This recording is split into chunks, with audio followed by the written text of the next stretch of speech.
Tenha acesso ao aprofundamento completo desta homilia, com chaves para compreensão, resumo e metas para a vida no site www.padremario.com.br. Irmãos e irmãs, a igreja celebra hoje a memória de Santa Mônica, famosa e conhecida, pela história e pela vida e pelo fruto do seu filho Agostinho, que vamos celebrar amanhã. Amanhã é dia de Santo Agostinho.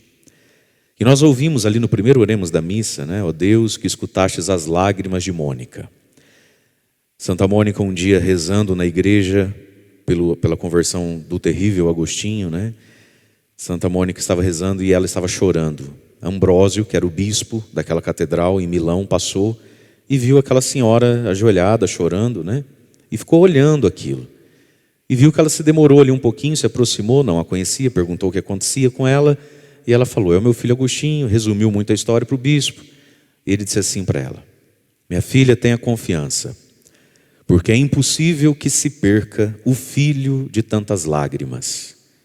Então Mônica gerou Agostinho no ventre e gerou Agostinho nas lágrimas. 32 anos, esperando a conversão do filho. Deus demorou bastante, reteve a graça da conversão de Agostinho por muito tempo. E por isso mesmo Agostinho acabou se tornando um grande santo. Ela vai dizer no fim da vida, meu filho, tudo que eu queria era ver você um católico batizado. Você virou até bispo. Não foi tudo isso que a mãe pediu, Estou mais que satisfeita. Mas nisso tudo, Deus santificou, amadureceu Mônica, que cometeu um grande erro na vida. 2, na verdade. Um talvez nem tanto, a gente não sabe tanto da história dela, sabe bastante coisa. Primeiro que ela casou com um homem que não era fã de igreja, enquanto ela era uma moça já muito piedosa, da comunidade cristã, católica mesmo, ela ia sempre, participava certinho. Arrumou um casamento com um oficial romano, muito bem colocado na sociedade financeiramente, enfim, com a ajuda ou não da família, enfim. Mas se casou com um homem que não tinha a fé. E aí, filha, agora você aguenta. Por que é que casou com esse homem? Não tinha só ele para casar. Nem foi obrigado a casar. E aqui está um aspecto da vida, Com quem se casa é um assunto muito importante. Por que é que casou com quem casou? Diz muito de quem casou. Porque é interessante isso, A reclamação que se tem do marido. Mas reclama do marido, reclama do marido.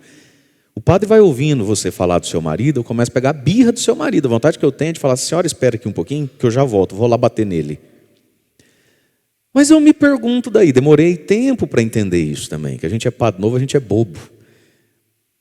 Mas quem casou com ele foi você. Por que casou com ele? Não viu nada disso antes? Não percebeu? Por que não percebeu? Estava apaixonada, A boquinha dele era, eu não sei o que tinha, o olhinho, o cabelinho, a barbinha, aí que você sabe. Ele era ele andando solto na rua. Foi a senhora que foi lá e disse, não, você serve para ser meu marido e pai dos meus meninos. A senhora não viu que não servia para ser pai nem marido? Se a senhora não viu essa tua cegueira, fala algo sobre a senhora.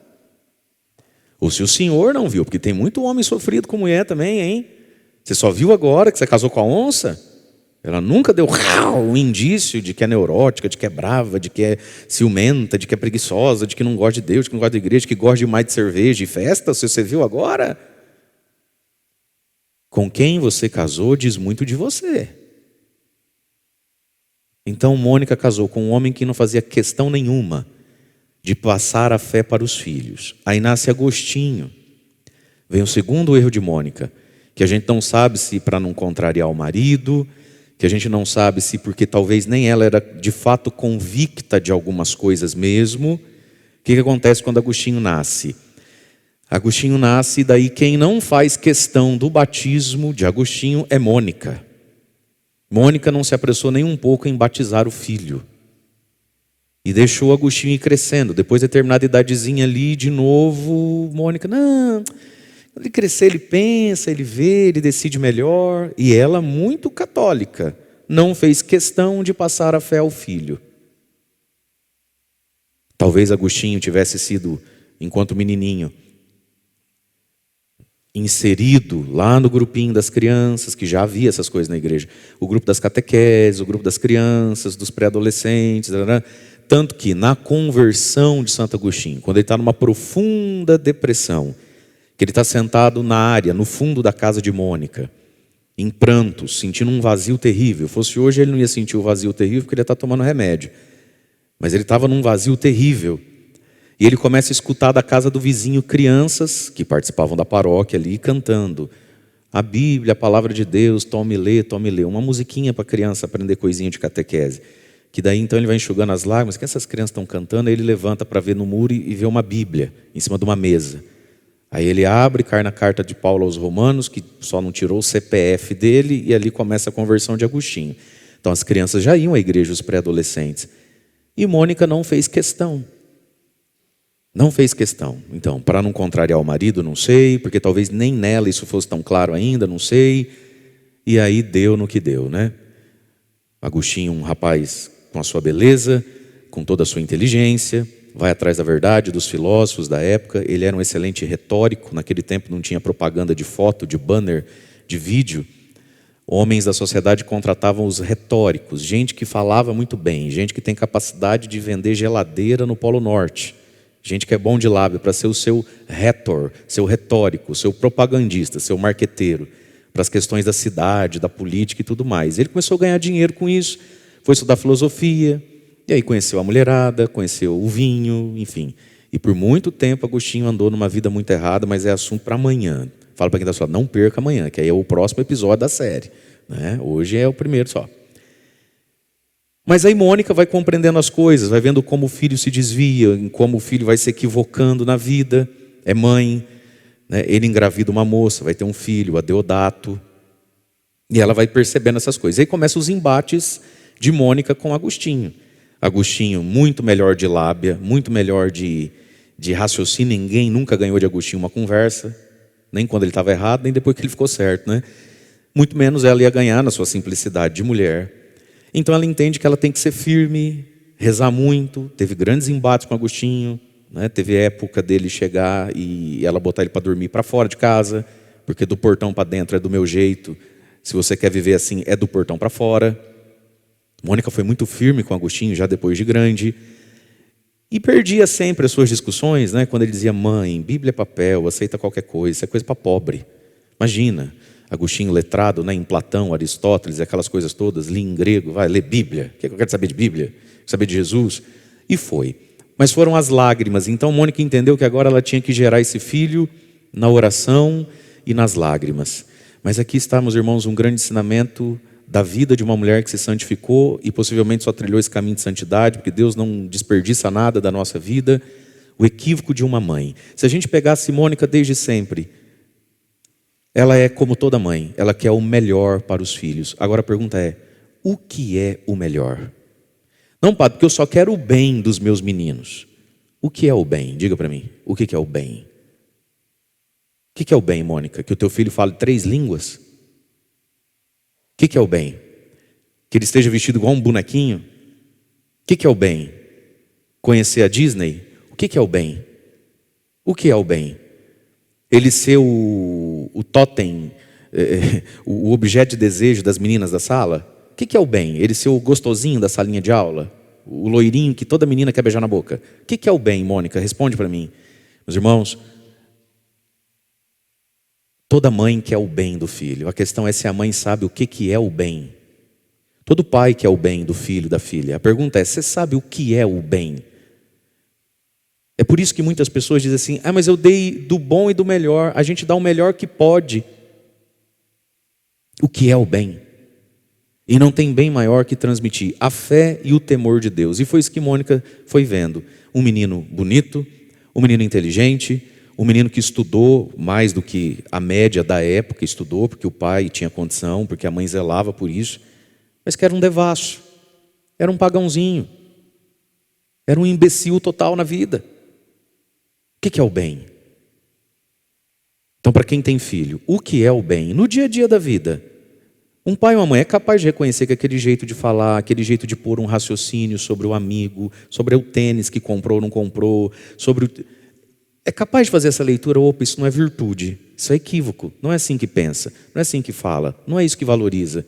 Porque se você não sabe o que é o bem, você só vai querer bem e vai até fazer o mal, porque eu te quero bem. Mas se eu não sei o que é o bem, o que eu te dou? Sem maldade nenhuma, te dou o equívoco, te dou o mal. E assim foi na vida de Agostinho. E depois eu trabalho, hein? E aqui que está, meus irmãos, a importância do casamento e da educação das crianças. Porque a gente vê esses testemunhos de Santa Mônica, Santa Rita de Cássia, e as pessoas parecem que, por um lado, antes de casar, ou na educação dos filhos, ou nos namorico e namoridos, né, que ninguém namora mais, a gente sabe disso, se gera uma esperança um tanto quanto ilusória. Filha, ó, para quem é solteiro ainda, hein?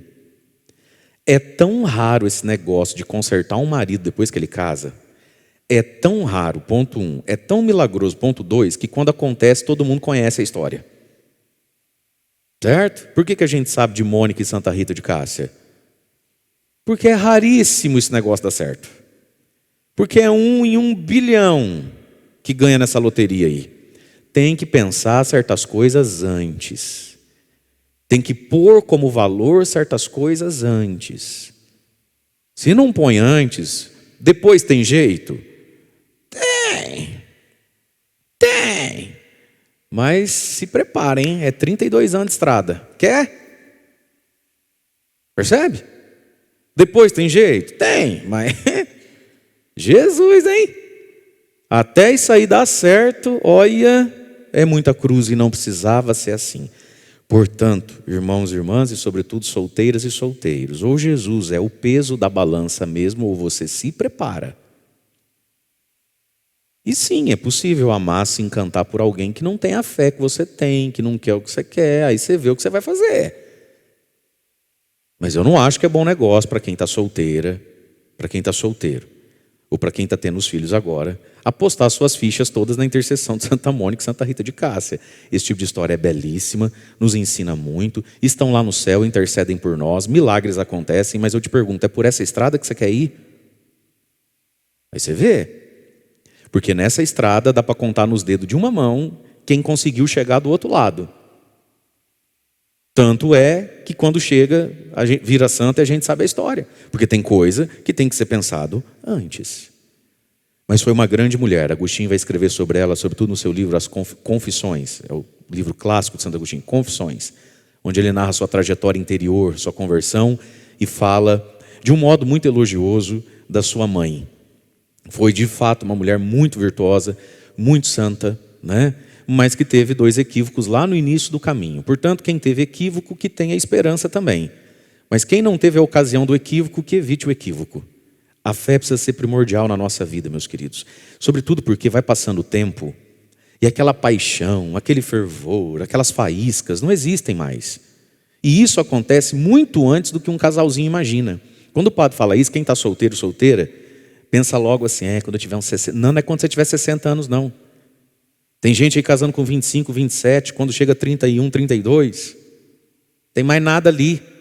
Esse fervor, essa faísca do matrimônio aí, do encantamento, ele passa muito mais rápido do que as pessoas suspeitavam.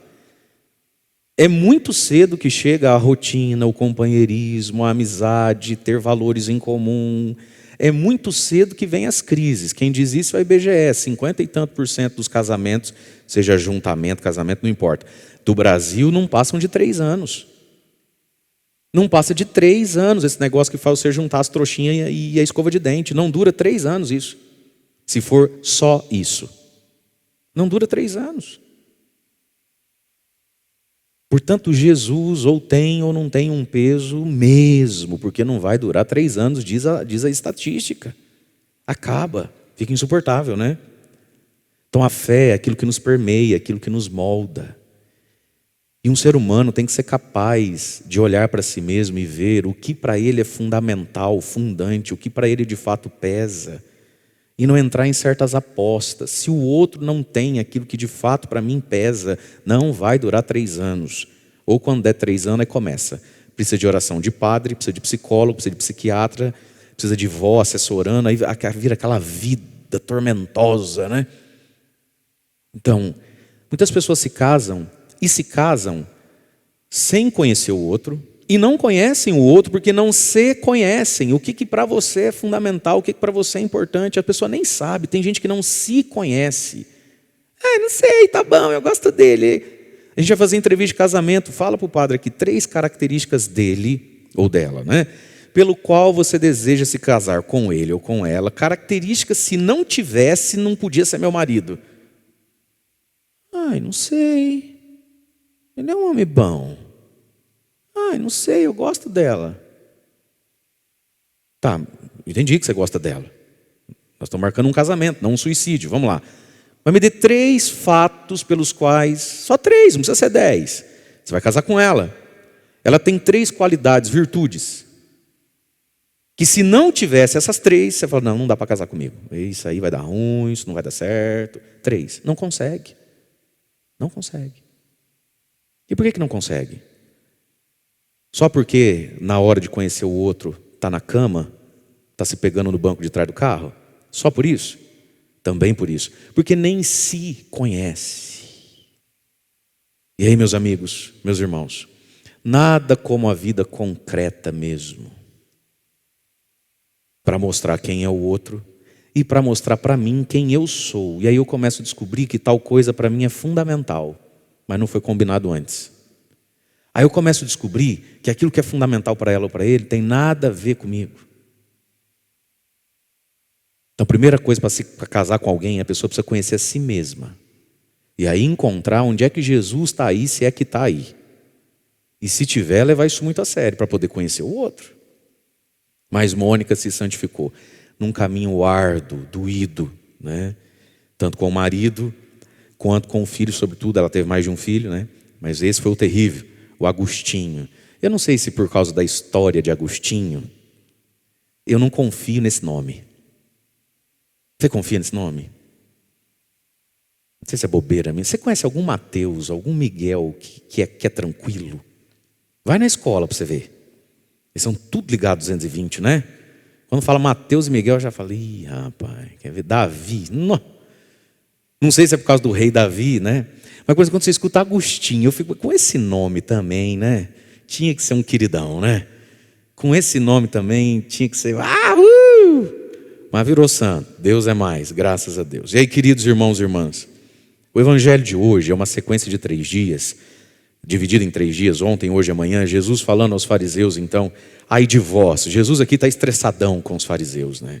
E é interessante a gente notar isso, gente. Jesus nunca entrou em ambiente nenhum e quebrou o ambiente. Jesus nunca entrou onde as pessoas estavam bebendo e quebrou as garrafas. Jesus nunca entrou num lugar de culto, de paganismo, de outras religiões e quebrou aquilo. O único lugar que Jesus fez chicote e quebrou, saiu na bicuda mesmo, foi no templo, por causa dos fariseus, por causa desse pecado aqui da hipocrisia, que começou ontem essa temática, né? Fariseu hipócrita, guia cegos, o que vale mais? Vive a fé sem saber o que vale mais, apostando nas coisas medíocres. Ainda quando converte os outros, faz a pessoa virar uma pessoa de coração mais duro que o de vocês. Jesus está nessas brigas aqui com os fariseus. E aí o evangelho de hoje, então, nós ouvimos aqui nosso Senhor falando, né, aos fariseus do seu tempo. Ai de vós, mestres da lei, fariseus hipócritas. Aí ele vai falar sobre o dízimo. Vós pagais o dízimo. E pagavam o dízimo de tudo, não só das colheitas do trigo que eles tinham, né? E não só da venda do gado que eles tinham, eram homens muito ricos, mas pagam o dízimo de tudo que colhiam e recolhiam e que era do comércio da época. Hortelã, erva doce e cominho, eram os temperos que tinha. Então quem tinha isso para vender, isso dava dinheiro. E eles davam 10% certinho do dízimo, da hortelã, da erva doce, do cominho. Aí Jesus diz, mas por causa disso, vocês deixam de lado os ensinamentos mais importantes da lei. Veja, o dízimo é um ensinamento da lei, mas não é o mais importante. Qual é o ensinamento mais importante? E nós temos essa tendência, a gente pega e faz pouquinha coisa, e aí a gente se sente no direito de não fazer a coisa mais importante. Não é isso? Quem é pai e mãe vive isso, né? Pai, o que você quer ganhar dia dos pais? Mãe, o que você quer ganhar dia das mães? Veja, é o dever de um filho, é dia dos pais, dia das mães, você não vai dar um presente? Faz parte, não faz, do ser filho, dar presente para a mãe, sim ou não? O que vocês acham? Só quem está vivo, sim ou não? Mas é a coisa mais importante que um filho deve à mãe, é o presente do Dia das Mães? Não.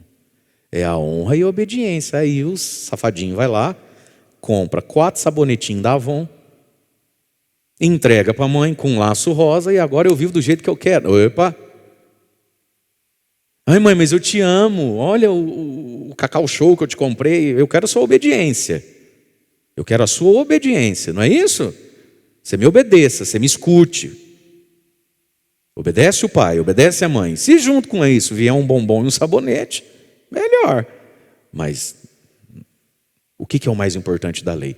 Então veja, meus irmãos, olha o que Jesus está dizendo. Por que vocês fazem coisas que estão na lei e que têm a sua importância, se sentem desobrigados das coisas mais importantes da lei? Que é o quê? O que é o mais importante aos olhos de Deus? Os ensinamentos mais importantes da lei, como a justiça para com Deus e consigo, a misericórdia para com o próximo e a fidelidade com Deus. Eles se esqueciam de justiça, misericórdia e fidelidade, né? A justiça com os mais pobres, a misericórdia para com os pecadores e a fidelidade para com Deus. Tem 3 tipos de gente que baliza a qualidade da minha fé: o pobre, o pecador e Deus, colocando Deus aqui como um tipo de gente. Então são 3 âmbitos da minha vida. O outro, sobretudo quem é mais pobre que eu, ou está vinculado a mim em algum relacionamento, de trabalho ou de família, de casamento, de amizade. Para o outro, justiça. Tem justiça com o outro? Outro tipo de pessoa que faz parte da nossa vida, os fracos. Para eles há misericórdia. E Deus, para Deus há fidelidade. Aí Jesus diz: vocês se esquecem disso? E aí ele coloca: vós deveríeis praticar isto o quê? Justiça, misericórdia e fidelidade, sem contudo deixar aquilo. Então também não venha me dizer que você não dá o dízimo, igual esse povo que dá dízimo na igreja, mas tem uma língua preta, que fala não sei o quê, vive reparando a vida dos outros. Eu não dou o dízimo, mas pelo menos, ó, padre, da minha boca não sai nada.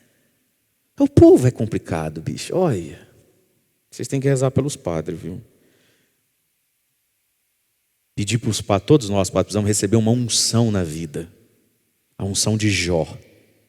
Que haja paciência. Sangue de Jesus. Faz isso sem deixar aquilo, faz aquilo sem deixar isso. Faz as duas coisas. Tem que fazer tudo, ué. E nós colocamos para brigar, para trombar, coisas que se completam. Como é que anda o seu dízimo falando nisso? Porque daí vem na igreja, sente um alívio, sente uma paz. É na verdade. Ai, padre, porque eu nunca poderia, não sei nem como agradecer. Ah, porque não sei o quê. Porque o meu casamento era para ter acabado. Porque o meu filho era para não sei o quê. Porque, nossa, eu tomava, ó, se eu contar, eu tomava uns 18, amor, 20. 22 comprimidos por dia. Eu fico imaginando quanto custa isso, né? Deus libertou, São José libertou. Aí no fim da conversa a pessoa fala assim: mas esse mês, ai, o senhor acredita que esse mês passou e eu não consegui nem pagar o dízimo? Tomar 22 comprimidos, quanto custa isso? Poxa, hein? Quanto que é o advogado para um divórcio? Não, porque eu tinha uma dor aqui, padre, 8 anos. Ó, se eu ficasse uma semana sem fisioterapia, né, amor? Que eu entravava toda. Gente, quanto você gastou em 8 anos de fisioterapia toda semana? Jesus curou, foi São José. Glória a Deus. Faz isso sem deixar aquilo, aí. São âmbitos da nossa vida, da justiça, para com Deus, para com a igreja, para com o próximo, mas nós precisamos saber, irmãos, o que é o mais importante e não esquecermos do mais importante porque estamos compensando com o menos importante, né? Como também não adianta você dar o dízimo e roubar teu irmão na herança. Aí dá o dízimo certinho, na hora de dividir o sítio porque o velho morreu, tem que dividir em 2, 3 irmãos, e você é rico, bem colocado, não precisa nem trabalhar mais. Uma irmã sua é pobre, casou com um pobre. Aí tem que dividir a herança. Aí você quer mesmo a melhor parte do sítio, você já é rico, deixa a melhor parte do sítio para tua irmã que é pobre, casou com o pobre. Porque daí sim, do que adianta vir aqui e dar o dízimo? E comprar cartela. E comprar as cartelas, no plural, se não consegue usar de misericórdia com a irmã. Aí com a irmã pobre quer usar de justiça. Não, 100 é o quê? Dividido por 3 é 33,3. diz o dono da Hilux para a irmã que anda de Fusca. Para que serve esse dízimo? É o que Jesus está falando. Guias cegos. Imagina você ser guiado por um cego. Vai os dois para um buraco, né? Guias cegos. Vós filtrais o mosquito. Mosquitinho. Consegue filtrar o mosquitinho. O porvinha. Mas engole um camelo? Que coisa estranha é essa? Aí Jesus diz: ai de vós, mestres da lei, fariseus, vocês limpam o copo por fora. Porque o judeu todo dia tem um ritual para limpar copo, prato, vasilha e panela quando chega da rua. Não pode comer. Tem todo um negócio lá. Vocês limpam por fora, mas por dentro estão cheios de roubo e cobiça. E aqui está, irmãos. Mesmo quando as pessoas nos têm, e às vezes elas nos têm, por pessoas virtuosas e boas, porque o que elas sabem de nós dá a elas o direito de achar que a gente é uma pessoa boa. Mas a gente precisa olhar para dentro de nós, porque ainda que você me tenha por santo, por bom, eu é que tenho que saber como é que eu vou por dentro. Por dentro estão cheios de roubo e cobiça. Cobiça, o desejo da coisa que não é minha. Seja dinheiro, seja mulher, seja homem, cobiça. O ser humano cobiçoso, o ser humano insatisfeito, o ser humano não grato. Por fora tudo certo, por dentro cheio de roubo e cobiça. Aí Jesus diz: fariseu cego, limpa por dentro, que por fora também fica limpo. Então, meus irmãos, por fora, ao redor de nós, tem muita coisa que não vai bem. Tem muita coisa que a gente gostaria que fosse diferente, mas Jesus está dizendo: limpa por dentro, que por fora resolve.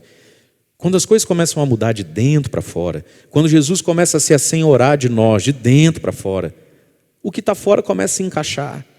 Porque o assunto mais importante da nossa vida não é o outro, é o meu por dentro. Veja, não é ser alienado e indiferente às dores do mundo, das pessoas, não é não ter empatia, nem ter caridade com aquilo que você precisa de mim. Mas eu preciso entender que o meu assunto mais importante sou eu e o que vai dentro de mim. Senão a gente cuida de tudo, de todo mundo. Cuida pouco.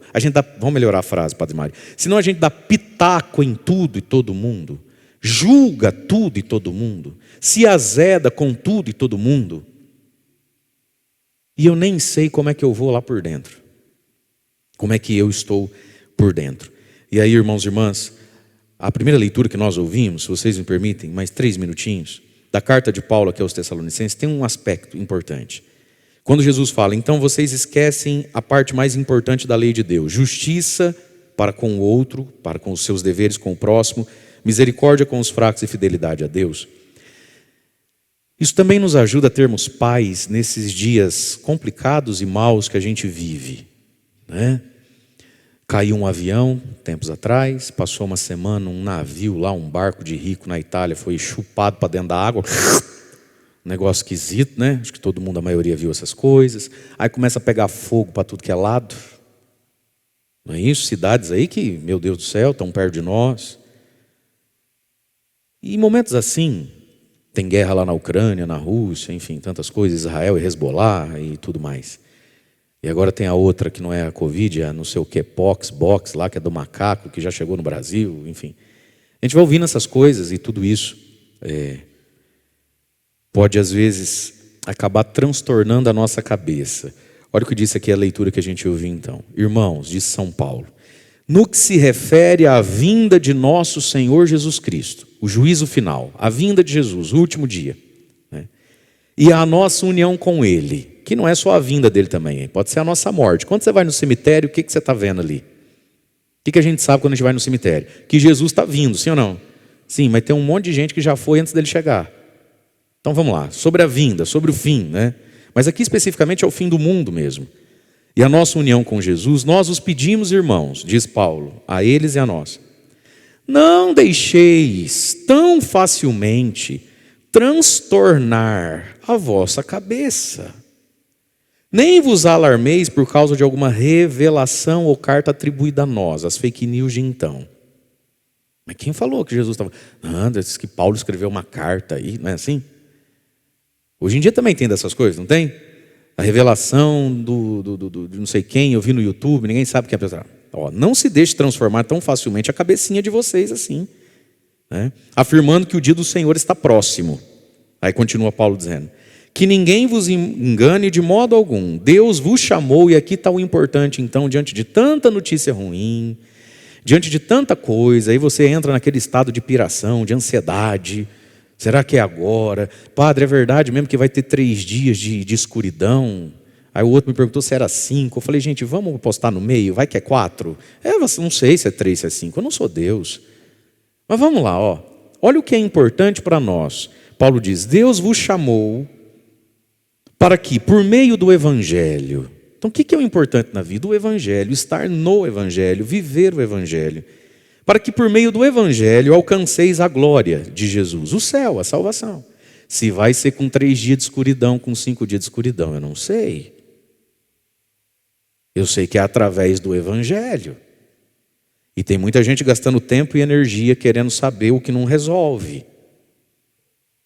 E se esquecendo do que resolve. Aí continua. Assim, portanto, irmãos, ficai firmes no Evangelho e conservai fielmente as tradições que vos ensinamos, por viva voz ou por carta.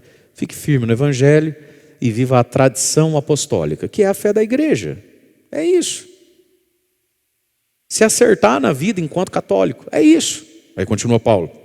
Nosso Senhor Jesus Cristo e Deus, nosso Pai, que nos amou em sua graça e nos proporcionou uma consolação eterna e feliz esperança, porque se vai ter 3 dias ou 5 dias de escuridão, eu não sei, tudo isso é para entrar no céu, é uma feliz esperança. Padre, é verdade que o mundo vai acabar em fogo?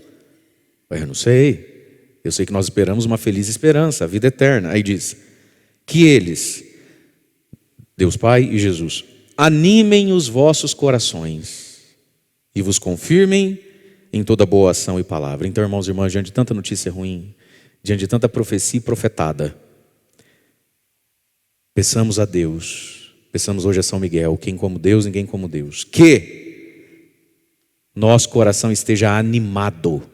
Ânima em grego significa alma. Quando você fala assim, acho que eu estou meio desanimado, é a mesma coisa de dizer, estou desalmado. E um corpo sem alma é um defunto.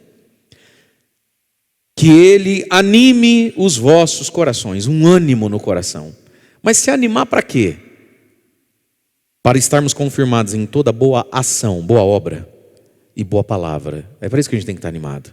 E foi isso que Mônica, no seu caminho de santificação, na sua profunda vida de oração e vida eucarística que ela tinha, encontrou de Deus ao olhar para um filho tão difícil. E também já não adiantava mais se perguntar quem é que errou na educação do menino, ela, o marido, os dois, não importa mais. Mônica foi uma mulher profundamente animada nas boas ações, nas boas palavras, uma mulher que viveu no Evangelho, né? E que entendeu a parte mais importante da lei. E na vida de Agostinho, por oração de uma mãe, se pode dizer o que se diz na Quaresma de São Miguel, ao olhar para o Agostinho, o terrível: quem como Deus? Ninguém como Deus. Deus pode todas as coisas. E podendo todas as coisas, irmãos, não nos esqueçamos do que é mais importante: justiça, misericórdia e fidelidade. Agora que você já assistiu, você pode ter acesso ao aprofundamento, ensinamentos práticos e as metas para a vida a partir dessa homilia. Acesse www.padremario.com.br.